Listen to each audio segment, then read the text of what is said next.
In my last video, I talked about being interviewed by my therapist, which is my expert for the litigation. You have to have those 5 elements. And one of the elements that in order to have a healthcare liability lawsuit is to have an expert therapist come in and deem your lawsuit to be valid and of good faith, that they would stand on it, that what transpired or what happened to you in a SA being violated by your doctor is true.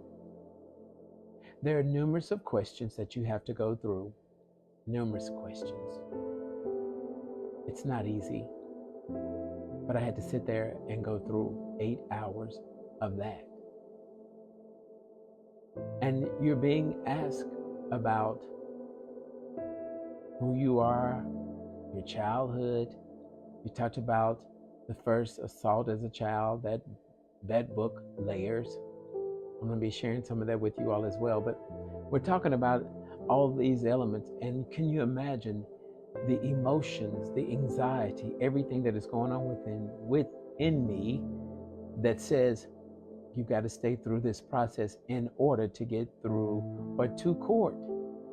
If you don't have those 5 elements in the state of Tennessee, your case is dismissed and it cannot be revived. You can appeal it. I've seen too many cases. You do not prevail. Court is 90% dismissed. 10% will only pass. Let me go back into these questions. He's asking me these questions. How old am I? I just want to stay real. I just don't want to edit all this. I just want you all to know where this is coming from my heart. And then he's talking about sexual experiences. You get asked all those questions. You get asked about your faith. But then we get to this part in the room.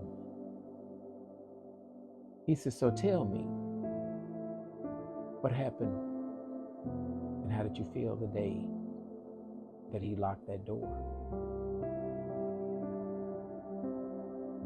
When he locked the door, what did you feel? Well, this is what I said. I should have gotten up out of that chair and walked over there and said, unlock the door now. Let me out.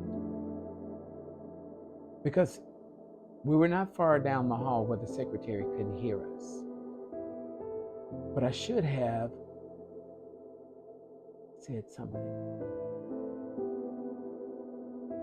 That's one of the regrets. Because I never would have had to go through this. I say that to myself.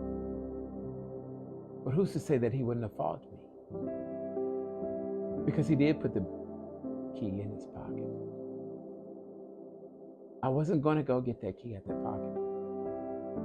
But unless we were going to get into an altercation, and that wasn't going to happen, I said, this has got to turn out a whole different way.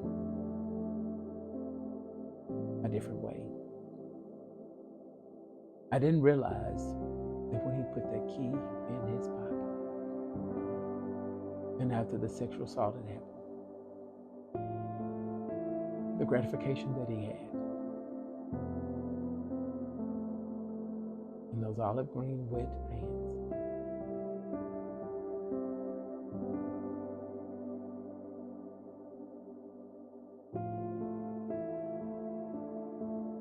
I was not going in there to get those keys. This is real. I'm being asked this in 2013, less than 8 days after the incident. The doctor said, how does that make you feel? My answer is death. If it were not prayer, for the Word of God, for singing and support, you lose something out of you. But grace and mercy is what I leaned into. Those questions. And it gets even more difficult to answer these questions because it's only been a couple of days. It hadn't been weeks. And it really didn't matter the time frame. This is my expert. And I have to do this before we can even get into court. Where is the justice in that? Where's the justice?